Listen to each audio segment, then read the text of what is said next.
This is episode 5 of Sleepless in Mobile.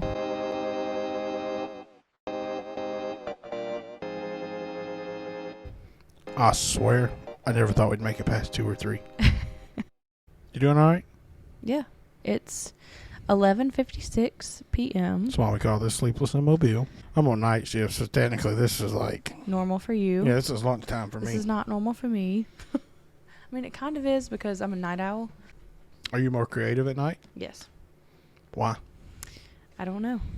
I guess it's because, like, delirium helps with that. Is it delirium or deliria?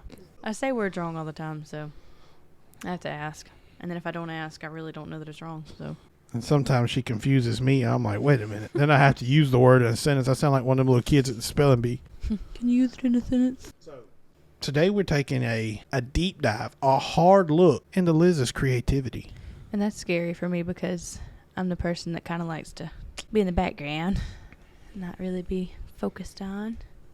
And yet here we are putting the spotlight directly on you. This is like True Hollywood Stories, but for rednecks. Justin's going to be my interviewer. I'm no Dan Rather, but I'm going to do my best. I'm not a very interesting subject, so... It depends on who you ask. Most people. I think your story will be interesting to people who are artistic. Recently, I say recently, probably within the last 2 weeks, Yeah. you have rekindled that spark for your artistic ability. I would and say your it's creativity. like a small little ember that's never really went out, but it wouldn't say it sparked. It's just like a slight glow from underneath the ash of what once was. But it's coming back. It needs a lot of work. There's a lot of room for improvement. Let's see if we can't use this to re-trigger something else. Let's start with, how old were you when you knew you had the ability to draw and the spark to start doing it? Well, my earliest memory of drawing was, I was probably like 4. You remember the drawing? Yeah, it was supposed to be a horse, but it was not a horse. Did he have a triangle-shaped head like most of mine still do? I don't even remember what it looked like. I just remember that there was a bunch of squiggles all over the page. And my dad was very, and my mom was very supportive of it. Like, they were like, oh, baby, it looks great. And they, like, put it on the fridge. But that may have sparked, me actually trying from there. After that, the next thing that I remember is, like, at the age of, like, 6 or 7. But I remember we had to make these little portfolios that's, like, taped on the edges and that you draw on yourself. And I remember drawing Liz because Elizabeth would be way too difficult. But I remember drawing Liz and just going around and each letter doing different colors. And then I drew a dolphin on the other side. And then... because I did that, all my classmates came up to me asking me to draw theirs and, like, do different stuff on theirs. So then I kind of realized that, like, hey, they can't do this. You'd had a mean hustle. They think it's cool that I can do this. I didn't think anybody else couldn't do this. I guess that's the first time that I realized that maybe I could draw decently. What's the first thing you drew that you were like, whoa, may have something here? Or did you never have that moment? I probably did. I just don't remember. First off, I'm not a showy person. I don't like, saying... Well, I mean, not that you showed it off, but you to yourself was like, that's good. I don't know. I would say probably like 12, 13, because I was drawing my niece. So maybe I was like 14. I don't know. I was definitely in my early teenage years whenever I started really trying to get into hyperrealism. Which is because I'm like, stupid. You're not stupid. Hyperrealism is like realistic stuff. So like my drawings would look realistic. But hyperrealism is just like where you try to make it look super, super realistic. Like a portrait. Yeah, so maybe I'm not a hyperrealistic drawer, like artist. Because mine's just realistic, not hyper-realistic. Because those are, like, extremely... I hate to keep saying this word. Sorry, y'all. Realistic. Whoa. Mind-blowing. But I like drawing stuff to where it looks real, in a way. Maybe not, like, come off the page real, but to where it looks real. So I would draw, like, my niece, or I would draw a horse, or our house. But architecture is really where my heart lies. I got you. So teenage years is kind of where you tried to expand into that hyper-realistic, high school area. But did you ever enter any art competitions? I don't know if I've ever even asked you that. I really don't remember. I know that they had like this thing where they had the competitions for art in elementary school. And like your art could be on display at the mall. Do you remember going to the mall and there was like... Nope. Okay. Well, they actually had like different schools do competitions to where you could have your art and stuff displayed on these different walls and stuff that they had temporarily put up in the middle of the mall. But I don't think mine were ever there. You're not sure if you won an art contest, but I want to put it out there. I just thought about this. I did win an art contest. Did you? I really did. I That's got first place in my awesome. category. Shut up. Yeah. Where? So I didn't go to public school. I went to one of those glorified homeschool things is basically what it was. It was I mean, you went to physical school. I went to physical school, but it was like one of them. It was basically a glorified homeschool group is what it was.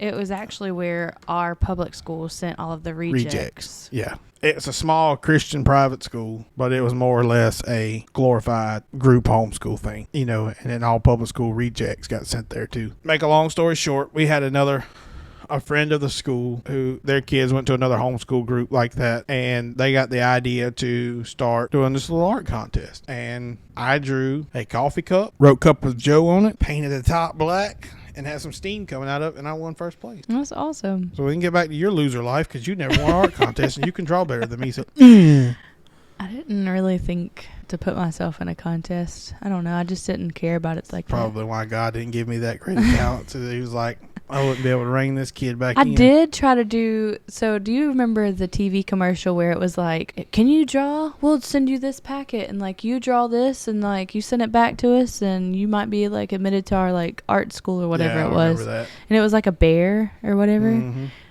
I called in and like got them to send me that stuff. And I mean, I think this is where I messed up. I drew it exactly like it was and I sent it back and I never heard anything from them. I think they were looking for you to like have some creativity, you know, and maybe like put your own little drawing in the envelope, you know. I think they were just looking for creativity there. And I was like taking it to heart, like draw it exactly the same.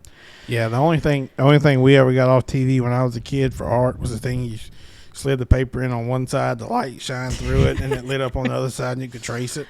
I still sucked at that. This is the kind of stuff that sparks like my, I guess, giddy personality.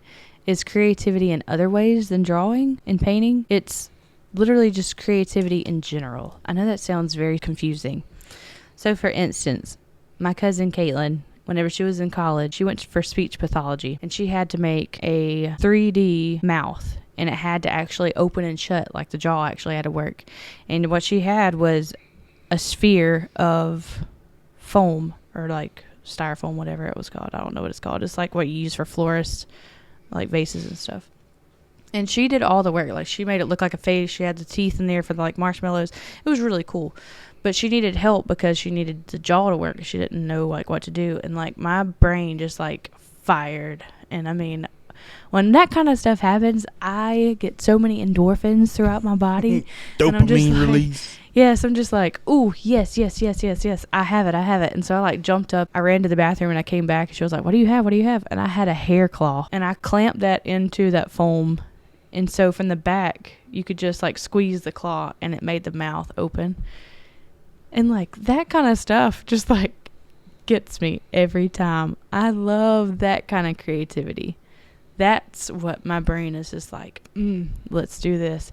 Not necessarily drawing. And I want to be a better artist. I do. I want to be a better drawer and painter.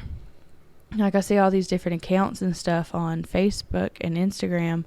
And I'm just like, man, they are so good. But I don't feel like I'll ever get to that level because it takes so much. Maybe it doesn't for some, but for me, it would take a lot of discipline and a lot of work to get there. But it's the other creativity that I love. So maybe I would be better at art projects than... You need help building a volcano? Yes, like that kind of stuff. Like I love hands-on stuff like that. So maybe I should get into like pottery or I don't know. I don't see you sitting there with like mud and I stuff do. like. My dad wanted to do it. That's not surprising. Your dad's a very creative man, though. He is. He just hand-carved tiki bar stools. Yeah, they were really cool. He didn't want to use a chainsaw or any kind of like actual power tool because he was like, that's not what they use. Granted, he cut the logs up with a chainsaw. It ain't like he sat there and saw through them, but he did hand carve the tiki. What are those called? Totems? Is that a tiki totem? No, I think it's just called a tiki. Tiki man? Tiki bar stool. Tiki head? It could be a tiki. I don't know. Tiki's Don't a get weird me word. started on that. I don't know stuff. We could keep saying tiki, and it's just not going to get any better. Yeah. I think you draw a lot. I think your dad is a big reason why you're so creative, because he is like super creative. He is. I love it. He's definitely my person. Like, Yeah. But your mom's creative too in her own way, but yeah. way different than your dad. Your mom could have been an interior designer, where your dad was artistic. Yeah, my mom's creative Yeah. in a French country kind of way. So, when you graduated, you never thought about going to art school or anything like that? Yes. I wanted to go to SCAD, which is Savannah College of Art and Design in Savannah, Georgia. I got that wrong. I was thinking Scandinavian art and design. Not going there, although that would have been cool too. Vikings. You got that right. No, it's Savannah College of Art and Design. It's in Savannah, Georgia. They have one in Atlanta too. I think they have some internationally as well, but I wanted to go there so bad. We actually went, me and my dad and my mom went to one of their seminars that they had in downtown Mobile for like high school students to like try to, convince them to go to their school. I didn't need any convincing. I got their brochures every year. And I mean, they're not small brochures. You're thinking like a college brochure, like a little 3-leaf pamphlet. No. These things are literally 1.5-inch book. They're a catalog. A catalog. Not even joking you. And they're huge. Was it just like students' artwork or something?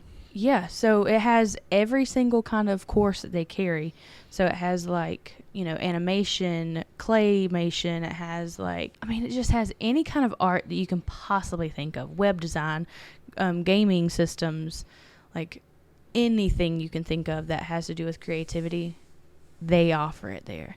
Culinary stuff, like anything creative. Like, it's amazing. And going through those different books, like, it's just incredible what people can come up with. Like, it is the endorphin of endorphins for an artist. Like, to see all that kind of stuff and to know that you could be a part of that was just like, oh, I just wanted to do it so bad. And then to find out that, my art could qualify me for their top creative type scholarship, I was super pumped. But then once I realized, like, hey, you still can't afford half that tuition, because it is a private college out of state, so it was going to be super, super pricey. Hindsight, probably should have just jumped in, got me some college debt, but like actually had a job that I really enjoyed. Yeah. But then I went and met you, so like, Yeah. Yeah. I think that would have been a pretty good trade-off. Yeah, exactly. I'm not talking about me. I'm talking about your art school. I think it would have been a pretty good trade-off. No. Living your dream versus me. Have you met me? Yes, I have met you, and I do not regret it. Oh. No, it's just that was something that I wanted to do so bad. And even on their website, they had like these little short films that these people would make in the animation classes. And there was one in particular that was like super freaky to me. Like, it was just like the most odd. Like, I like that kind of stuff though, because art is supposed to be just provoking. Whatever it is, it's just like if it speaks to you. Yeah. But this one particular animation was this truck going down like a side of a mountain, and it was kind of like an eerie kind of animation. And this man was driving, and I don't remember too much about it, but like I think somebody like popped up into his vehicle almost like a ghost, and then like it freaked him out, and then the next thing he knew, like they were gone, and then like I think he's like drove off the side of a cliff by accident. There was that kind of animation, so it wasn't like a Pixar happy movie, but it was it stuck in my mind though, because I mean it was so freaky, but that's the kind of thing that art is to me. Is it's like if it sticks with you. I mean, I know some scary stuff sticks with you just because it scares you, but I don't know. I wanted to go to that school so bad, but I didn't. What a shame. I know. You could have been famous. I mean, I don't want to be famous. I just want to do You what could have worked I on love. Finding Dory. Yeah. I will say that underwater scenes are my favorite. I love the bright, vivid colors, like from Like of a Finding reef. Dory and Finding Nemo. Like, I loved it whenever Finding Nemo came out. Oh my gosh, like my heart just like dropped. I love Pixar. You're a cartoon nut anyway. I am a cartoon nut. I love cartoons. If you're around me for 10 minutes, I'm probably going to quote something. I mean, at the beginning of... So today is Tuesday. We just released a podcast today. It was episode 4. I'm pretty sure at the beginning of that one I was like, just keep swimming, just keep swimming. I did. And I'll constantly just quote cartoons all day long if I'm around you. It seems like you took a super long break from art. It's like you hit a wall and just like lost all your drive for it. I didn't prioritize creativity because at that time I was like, well, I'm not going to be able to afford the school that I want to go to. And I mean, I was thinking about college because I mean, I have, you know me, I'm always thinking about different careers that I would like to pursue. And you like to learn. I love learning. Oh my goodness. If I can learn something, I'll be super happy. At the hardware store like that I worked at, I was constantly trying to learn something new. Like if they needed a key cut, I wanted to go back there and learn how to cut a key. If they needed a lock rekeyed, taking all the little pins out of it, I learned how to do that. Like there's not really an aspect of that store that I didn't try to learn. So for me not to go to college was almost just unthinkable. College was too expensive for you. The art school of your dreams was too expensive. So you didn't want to try to pursue like an art program at one of our local universities? So did you look into that, or is that just something you just kind of like threw off to the side? No, I didn't throw it off. And I mean, I can come up with a bunch of excuses why I didn't go, but ultimately I just didn't go. Like, I mean, I can't really blame it on one thing or the other. I should have, but I didn't. And I can't say that I even didn't because I did actually attend. But not for art. Or were you going with art in mind? I wasn't going with anything in mind. I was going to wait until I got kind of 2 years into it and then decide. Gotcha. So I was kind of undecided at that time. But I did, whenever I was out of school, my parents got a divorce. And I'm not going to try to blame it on them because it's not their fault. You know, me not going to college or anything. But it kind of threw a wrench in me thinking about college in a way and being serious about it. Because it was so, I would say, toxic at the house. Yeah. That I ended up moving out of the house and moving into my church. Like, it was pretty bad. But I wanted to go to college. So I did sign up to go to the University of Phoenix online. And I didn't realize, I mean, this is kind of a lot of information, but the counselor that I was talking to on the phone, he definitely did his job well. He was almost like a confidant. Like, I talked to him a lot, you know, and about different stuff. And he had me sign up for FAFSA and all that kind of stuff. And I ended up paying the full tuition with my FAFSA, like for that 1 year or one semester. I don't really know how it works. But I ended up paying the whole thing, went to orientation online, realized that I didn't have internet out there where I was living. It's kind of in the boondocks in a way. Didn't have internet. So I bought one of those little 4 gigabyte Verizon pod thingies at the time. Like a little hotspot deal? Yeah, little hotspot. I bought one of those. Didn't realize how fast 4 gigabytes goes by. Like, it goes by like really fast. So I realized if I did continue to go to school, I would have to do it at the McDonald's parking lot. Which is really sad. So I ended up... I'm going to need a Big Mac and a master's degree with that, please. And, I mean, I can just, like, you know, play my little violin all I want to, but I ended up dropping out because I didn't really have the means. And, I mean, I could have. If I really wanted to, I could have. You know what I mean? Like, it's not like I'm saying, oh, woe is me. I just didn't do it, you know? But then there went all my FAFSA. You couldn't even buy a Big Mac if you wanted to. So in a way, like, he kind of swindled me. I feel kind of swindled. Even though I might not have been. I might have been just, like, naive and he was doing his job the way he was supposed to. But I felt like I was swindled. Not going to lie. They got all their money and I just went to orientation. Anyhow. So after that, I did... Okay. That was at the age of like 19 whenever I did that. And then 20 hit and I was just spiraling at that point. I was just... Like your creativity was just like shot. No, dude. I was in survival mode. I was like... Planes going down. You're fumbling for the parachute. It was so bad. You have no idea. It was rough. And why I'm getting emotional right now, I don't know. Maybe it's trauma I don't want to think about. Nobody wants to think about the screaming that happens going down on the plane. Like... not a good time. Not a good time at all. Anyway, after that, let me wipe these tears away. after that, I met you. So, and before, I'm not going to say like right after that. I did some healing before that, but you would never know it looking at my face right now. I'm still a broken person. I think I'll always be a broken person. I feel like I've always been a broken person. The broken are the most beautiful. So they have the best stories to tell. So whenever I met you is whenever like I had already gotten my life kind of back together mentally.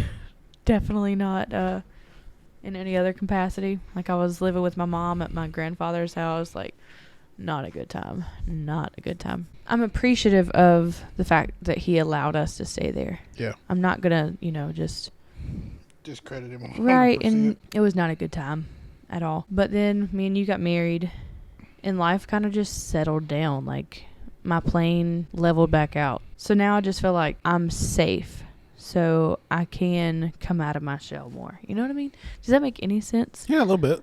Like, before I was in survival mode, so I kind of just, like, threw everything to the side. Like, I literally threw out art. You Like, threw it away. yeah, like, literally threw it Chunked away. it. Like, all the stuff Like that I had accumulated. You had some really good stuff you was working on, including a piece for me that gone, lost forever. I'll never get that back. Not like I was paying for it, but still, it was a really good piece. I mean, I could always draw a bass, Justin, but... Yeah, well, it'll never be as special as that first one. Is that about everything? No. No, it's definitely not about everything. Definitely not. That's too funny. Present time. Mm-hmm. Right now. Yeah. You have started to find that spark again. Yeah. Your creativity is slowly creeping back. Yeah, I mean, if you think about it, it really hasn't gone away entirely. Whenever I was working at the hardware store, I did do all of their marketing, and I did all of their, like, newspaper ads and billboards, and I did their Facebook and their website, and I just did a lot of different stuff that is creative, and it did help me with Photoshop. So I had never used Photoshop before, and I convinced my boss that we needed it because I needed to use it to make our ads, even though I'd never used it before. I kind of like, yeah, we really need this. I know what I'm doing with it. So you suckered him into it, basically. Kind of. But, I mean, we really did need it. Yeah. We really did. I mean, you very proficient in it now. I wouldn't say proficient, but Or you're hard on I can yourself. I can get around on it. Dude, I'm just saying, like, you should see what everybody else can do on Photoshop. Like, it's incredible. Yeah, but hold on. Everybody else is probably going to SCAD or somewhere else to be this Maybe. artistic. You're not this art. You didn't have all that. You're this artistic because you're that talented. My cousin Hunter in Oklahoma, he is incredible, and he was incredible before he went to college. So, he went to college for graphic design, if I'm not mistaken. I mean, I know he went for something art-related, but... But did he ever stop doing art? I highly doubt it. Yeah, see, practice makes perfect, too. But he has his own company that he's doing right now. It's pretty awesome. That's cool. It's called Drone. A little shout-out. But it's really neat. I wouldn't say a little company. That sounds like I'm trying to degrade him. It's an awesome company. It's called Drawn. Sorry. It's an outdoor company, right? Yeah. Right. It's really neat. So you're finding your spark again. I'm trying to. You're getting back in your mojo. Yeah, there's a little ember underneath the ash. And I'm over here just trying to fan that little ember because I'm freezing to death. Come on, baby. Oh, my word. Like Bear Grylls You're so over here trying to crazy. start a fire. So, I have been struggling the past... How long do you think I've been struggling with this? I don't know. Years? Probably 2 years. So, I've been struggling super, super, super bad with the thought of going to school again. Because I love to learn. I want to earn more money. Like, I want us to be comfortable. Because, let's face it, inflation is, like, killing everybody right now. It's just awful. You can't buy a house. You can't build a house. Like, it is horrible right now. Yeah. We're trying to find land. And we're kind of limited in what we can buy. Because we do have some cash set aside from selling our house. But we can't really buy in the area that we want to buy. Because it's literally double what we have set aside. And if we did pay for that, like, half of it, and then finance the rest. It would take us, I don't know how many years until we could actually use that land as collateral to build on. So it's just like all these different steps. It's like super aggravating. I want to go to school for something that would pay substantially. I know that I have, and maybe this is just ego fueling this, but I know I have the capability to do some of these things that I want to do. Like what I've been struggling with Justin is going for engineering, which is in the realm of the creativity world, but it's also math, heavily math. But I love that. Like I love, like I said before, just the fact that I was able to help my cousin like with her art project. That was so stupid, but like not her project was stupid, but just like me enjoying it to that level. I feel like engineering is that for me. Like that would be an awesome job for me because it would be that every day. And I would love to do that. And I would be paid substantially for it. And right now would be the best time to go because we don't have a mortgage. We're staying at my brother's guest house, in their guest house. And, you know, they're telling us that we could stay here as long as we need to, which anybody would say that, but they really do mean it. But I don't want to... You want to wear out our welcome. Yeah, I don't want to wear out a welcome, but at the same time, like, if I were to go to school right now would be the best time to go because I could technically pay as I went, you know. But here's my problem is the way the world is going, and even if it wasn't really going this way, I would feel so much guilt for leaving my child. And I know women do it all the time. Fathers do it all the time. They leave their kids to go to work to pay for a better life. I get it. I really do. And I'm not shading anybody for it. But me personally, I would just have so much guilt for leaving her because I don't want to leave her at daycare. I don't want somebody else to raise her. I want to be there every day and to like have that kind of close relationship with her. And we do want more children in the future. So I don't want my kids going off to daycare.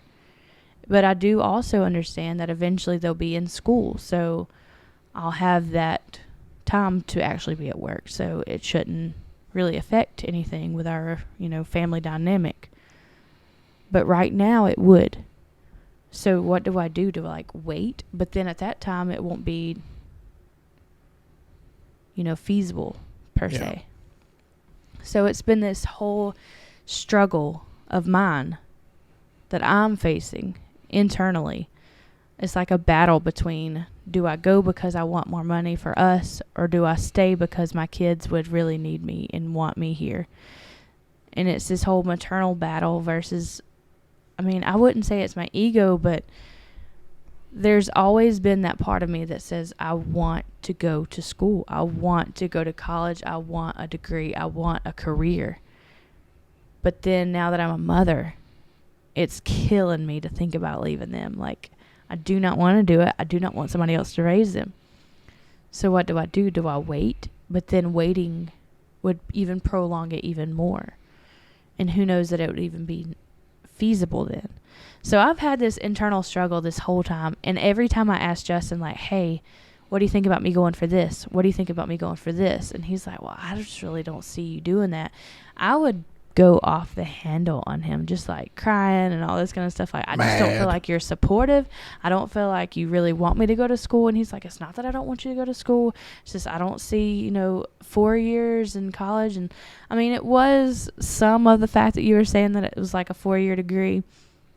But ultimately, it was the fact that I was dealing with this internal struggle with, do I want this to the point where it would change our family dynamic? Because I would have so much guilt about it for something that seems selfish. Like, it seems like a selfish desire and something that we don't really need. Like, you can live off of our means.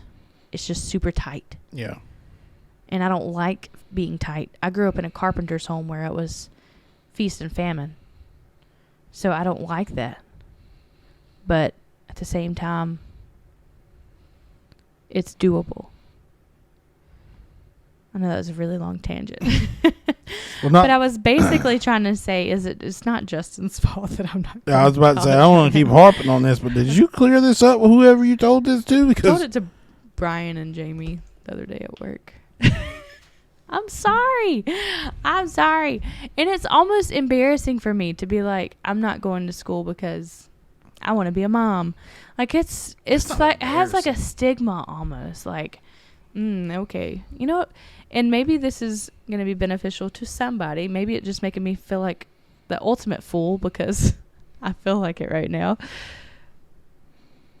But I don't know. Like, it took me a little bit to realize that it's not your fault. This was before we had this conversation out in the car. yesterday. Was that yesterday? Yeah. Oh, my gosh. My days are horrible, y'all. But, yeah, me and Justin, like, had this long discussion about how it's not his fault. Because I feel like I put a lot of pressure on him to be, like, supportive. And it's not the fact that he's not supportive. It's the fact that I'm having this internal, like, struggle. You need to make sure you go correct that with them other people. I doubt they listen to this. Yeah. Anyhow. How dare you? I'm just letting you know. I know, but I wouldn't do anything like that to you. I know. You're a better person than I am. Gosh. Right now, as we're sitting here, where are you mentally with your art, with your focus on maybe starting your own business, and where do you see yourself going with it? Where do you see this taking us? Taking you mainly. Well, first I'm just off, along with for the ride. I'm milking it. You ain't milking nothing. It's dry as I don't know what. I'm my cash cow. Thanks. Where my art is right now is amateur level. Like it's really bad. I don't like it at all. I'm not satisfied with it. I know other people might disagree and like, thank you is all I can say. Like, I appreciate it, but I don't like my art right now. I really don't. That's what I'm trying to work on. That's what I'm doing now, is trying to better my art. As far as a business, I have no idea what a business would be. I have no idea. I don't even want to think about a business right now. I don't feel like I can provide anything right now that I would be proud of. I tried to do an Etsy shop, like doing different sketches and stuff, but I just don't feel like they're up to par with what my style of art is. So basically, you got a lot of practicing to do. Yeah.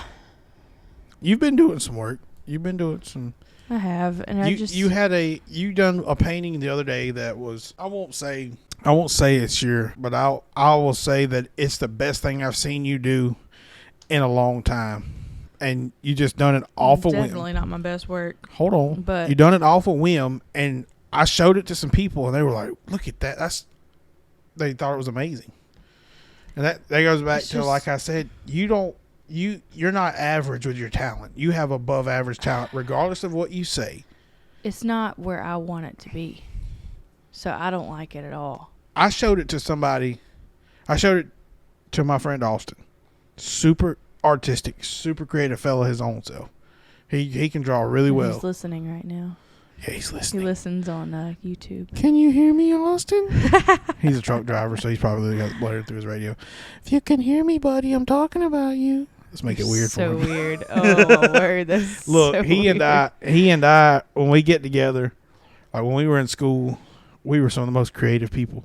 We were we were a super creative duo. You told me about a book that y'all wrote, and then it wasn't a book. So, like I said, it was a short story, wasn't it? We went to this little glorified homeschool group thing, basically. I know nobody remembers this, but there was a movie that come out, and it was called The Nut Job, where we went to school. The lady that founded the school back in the 70s, she come back in the picture. She done this creative writing assignment. Well, she paired me and Austin together.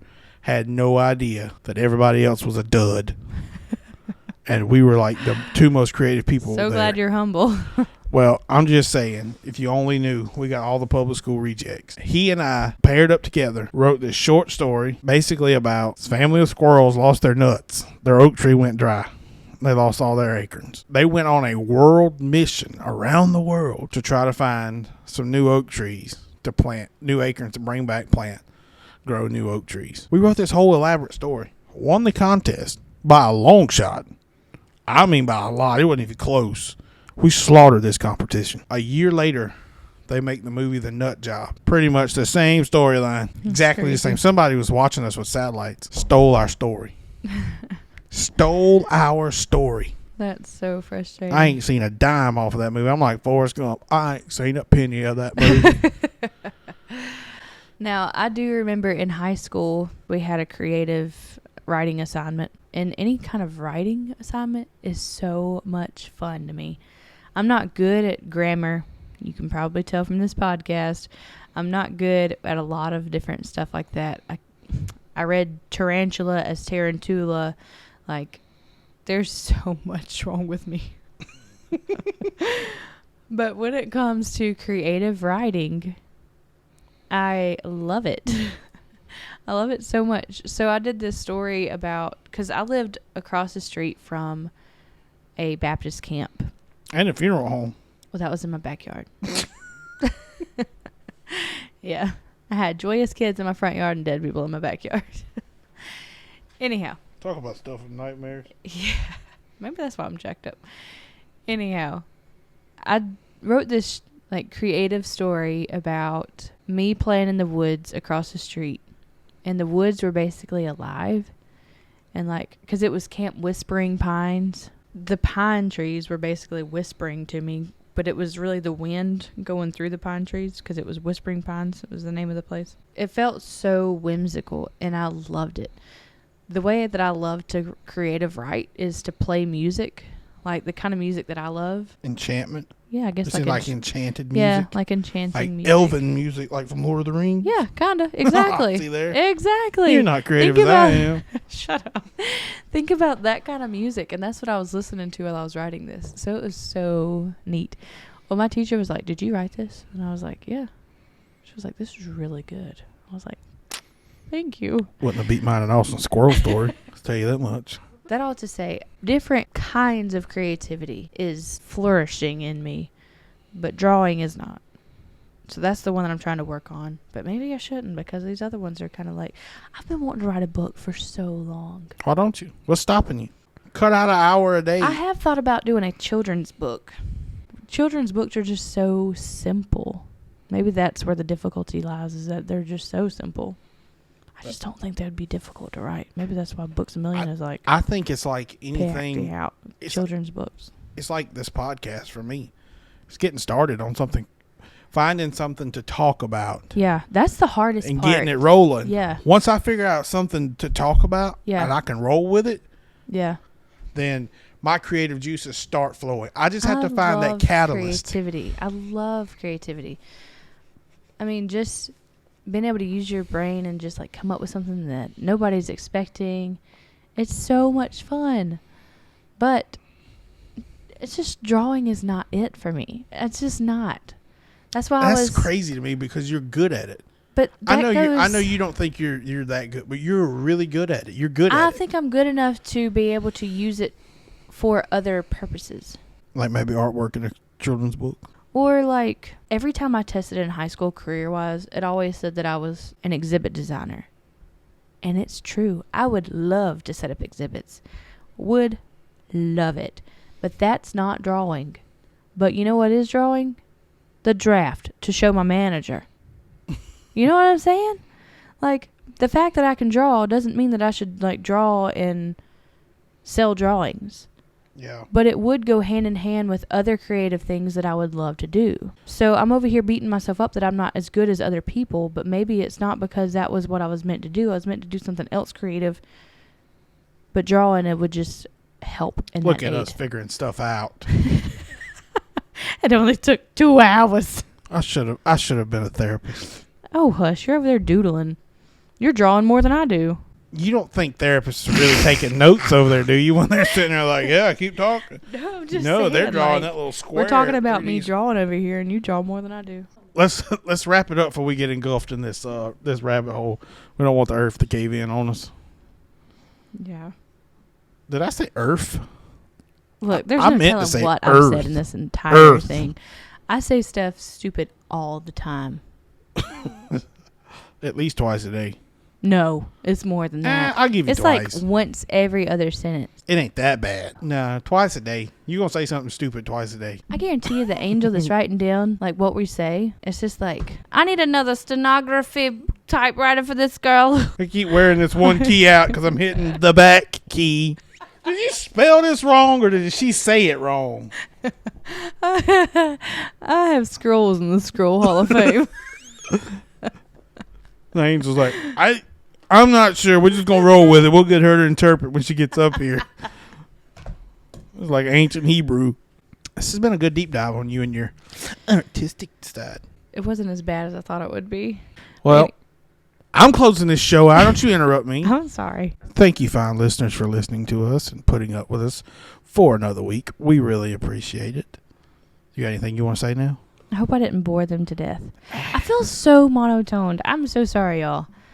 I just feel I feel like a boring person. And I know I probably am to a lot of people. Well, let me paint this picture for you since we're creative.